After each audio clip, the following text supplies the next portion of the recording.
Okay, today's skills video is going to be a little bit different than the ones before, because rather than looking at a passing or handling skill, we're going to look at a contact skill, which is the Jackal.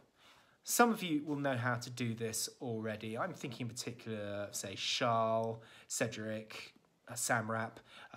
Sorry, I don't know which ladies are good at it, but those three of the men are outstanding at it. What I want, though, is for this to become second nature to everyone in the club, for us all to find this as natural as walking and catching. In this video, we'll have a look at what the Jackal is and when it's useful.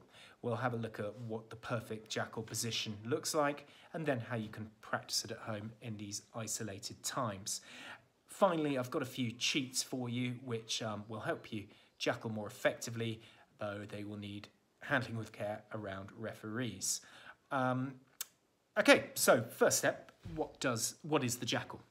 The Jackal is the contest for possession after a tackle has been made. It is carried out by either the tackler getting back up on their feet or the first supporting defender coming in and looking to get their hands on the ball and steal it. It is absolutely fantastic because it stops the tackle being just a way of stopping the defence. So it transforms the tackle from being a way of just stopping the defence to then being a way of taking possession of the ball and attacking quickly. What does it look like? I think the next video clip probably explains this far better than I will be able to describe. We're looking for the player in the yellow shirt with number 8 on his back. He's David Pocock. He's one of the finest jackalers of the ball there's ever been. And here he's causing all sorts of problems for the Wales defence. This body position is perfect. So that firm grip on the ball and lovely wide base make him so hard to move. Okay, so what does the Jackal actually look like? I've got 3 main principles, but there's actually a bonus one that comes first, and that is, before you even think about what body position you need to be in, you need to make sure you're using the most important part of your body, which is these 2 things, the ears. As soon as a ruck is formed on a rugby pitch, you've got to get your hands off the ball if they're not there already. So that means if the referee tells you to get your hands off the ball, stop what you're doing, you should do it, or you will give away a penalty. So listen to the referee and react. If they say hands off, or stop, or ruck formed, get your hands off the ball, get out of there, make yourself useful. Now, I am too old, I am too fat, my hamstrings are too tight to be able to demonstrate the Jackal position properly.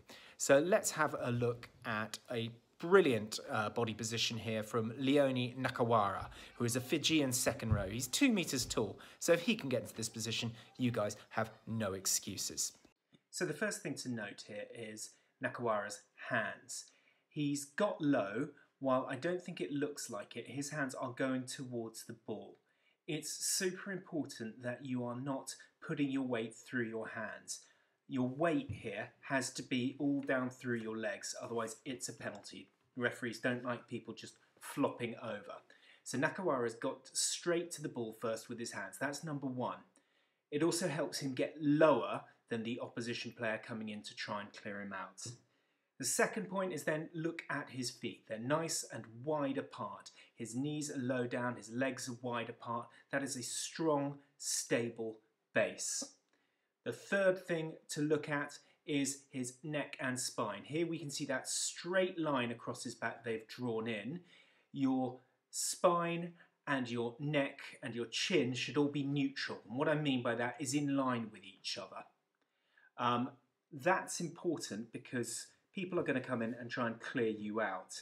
You need to make sure from a safety point of view that you're in a position to be able to absorb that shock safely. If they drive you back, you can go backwards then if they win the strength battle, ideally taking the ball with you. What neutral spine doesn't mean is that everything has to be parallel to the ground. In practice, your backside, your butt, will be higher than your shoulders as you go to grab the ball. Here are those main points, and my intention is you can use them as a checklist so you can work out which bits you're getting right, which bits might need working on. Obviously that really only works for numbers 2, 3 and 4, but if you have someone in the house who can scream at you, hands off or ruck formed, well, doesn't that just make everything a bit more realistic? Okay, so now we need to practice the position. Perhaps the easiest place to start is with a Swiss ball. I guess you guys probably just call it a ball out here. And get your wide feet, neutral spine, arms out. You're not going down all the way to the ball here, but it's enough to just rest your forearms on the ball. Okay, start by just getting a feel for where the best place to put your weight is. Too far forwards, you'll feel the weight going to your toes.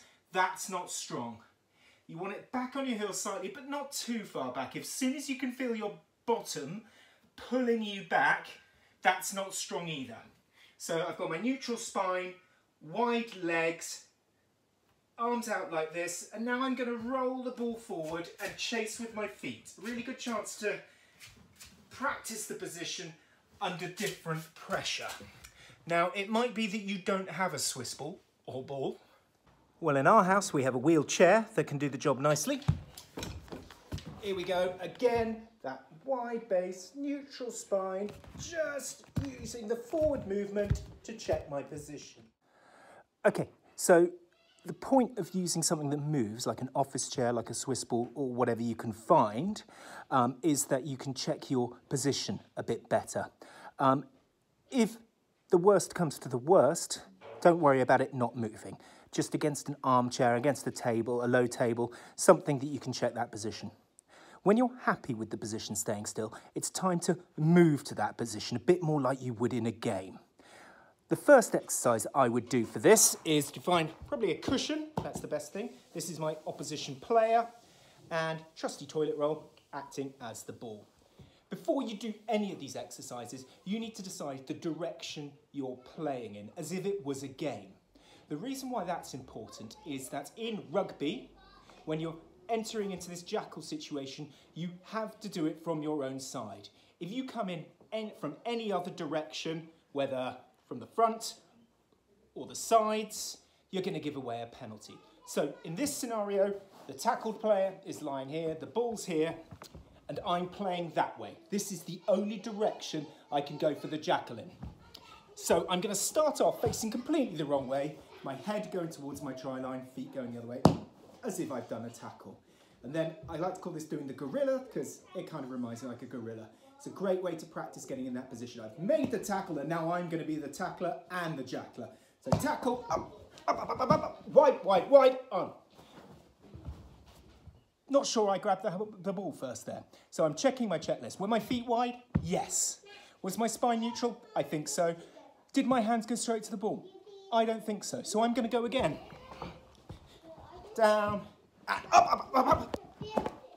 Better, but I still need to practice. I'm getting you to practice moving into that nice strong position. That's not going to be the same as a lot of the situations you come across in a game, however, where you're having to actually move as the supporting player towards the tackle. With a bit more movement comes a bit more challenge. So this is what I've set up to help me practice. I have there the ball, there the player, and here this stuffed rabbit acts as a cone. Obviously, if you've got better equipment, use it. So there's two ways to use this. The easiest one is as shown. I'm starting directly behind, I'm running past the cone and into the Jackal. With the tackle situation, whoever gets their shoulders down lowest will usually win. This cone is this far away for a reason. This is where you need to get low, and to start with your practice, make sure you touch the ground as you go through it. So I'm going through here, and look, this has already tested my position. I've gone for the ball straight away, and that's automatically taken my weight off the feet and forced me to go down. This is why it's so important to practice this. You need to practice making sure that you are getting that strong base, strong core in place at the same time as going for the ball. So try again, get in, get low, get wide. I'm still coming forward a bit. I need to practice a little bit more. Once I've mastered that, I'm going to start from the wrong side. I'm going to start here, and then I'm going to go round the cone and in. Again, quite often in the game, you're not going to be running nicely into the tackle situation. You're coming from different angles. So ready and go. And in and down. Strong position. Again, as you can see, I still need to work on this. If you've got a little bit more space to work in, brilliant, use it. I tried to keep in a narrow bit of my living room because that might replicate your living situation. I suppose we're allowed out in the parks now. If you can do it there, even better. Here, to be honest, the grip's a bit hazardous, but I'm sure you can work your way around that. Okay, to finish. As I explained at the start, the whole point about the Jackal is that it's a contest for possession. We really want to win this contest. If we can do it, we can rob the opposition of their ball and we can get more ball for ourselves. So here are 3 cheats you could use to try and get an edge in that contest. Now, a lot of referees are going to be well aware of this and will pick this up. At the same time, they've got a lot to look out for, these poor referees. So maybe you want to see if you can give 1 or more of these a go in a game. But the really important thing is that if the ref notices and gives a penalty, you don't try doing them again. Okay, well, here goes. Number 1, it's quite a simple one, actually, and it's trying to get that low position, getting to the ball and getting right underneath the opposition. It involves you actually going off your feet. Bam, hands in, but in the same movement, coming back and getting the ball on the way back down. It's illegal because your weight is off your feet. But if you can get away with it, it allows you to get low, low, low and hands on the ball much more quickly than otherwise. That's number 1. Number 2, I'm not actually sure if it is cheating, but it's certainly not very nice, and that's to try and milk a penalty. As you'll remember, when a guy is tackled, he needs to release the ball and place it back. It's a penalty if he doesn't do that. So you can try and milk the penalty. Rather than trying to take the ball, you push it back into him so it looks like he's holding on. Let's paint a nice picture for the referee maybe by shouting out at the same time, "Ref, ref, ref, he's holding on!" Or "Ref, ref, ref, she's holding on!" Depending on what game you're playing. That's number 2. Number 3, and this needs to be done quite quickly as part of the same movement, is using your knees. I'm going to be a bit careful here because I don't want this case to roll away in front of me. And that's just maybe helping yourself get in a lower position by putting 1 or both knees on the back of the player here. Obviously there's a safety issue to consider and it's cheating because the weight is not on your feet. But you just do it quickly and again it helps you get that lower position in a stronger way. 3 cheats. Only an idiot tries carrying on doing them if the referee's noticed. Right, that's everything now on the Jackal. That's certainly enough for you to be getting on and practicing at home. What you really need to do is to get yourself so comfortable with this that it is a natural movement like running, like catching, like kicking, like throwing. Maybe not for those last 2 for the forwards. So practice, practice, practice. If you want, try doing it on your everyday tasks. Certainly in the last week while I've been doing this video, when I found myself picking up toys after the kids or whatever, I find doing it in a Jackal position has got me really in the zone. If you want to share photos of extreme Jackaling, that'd be awesome.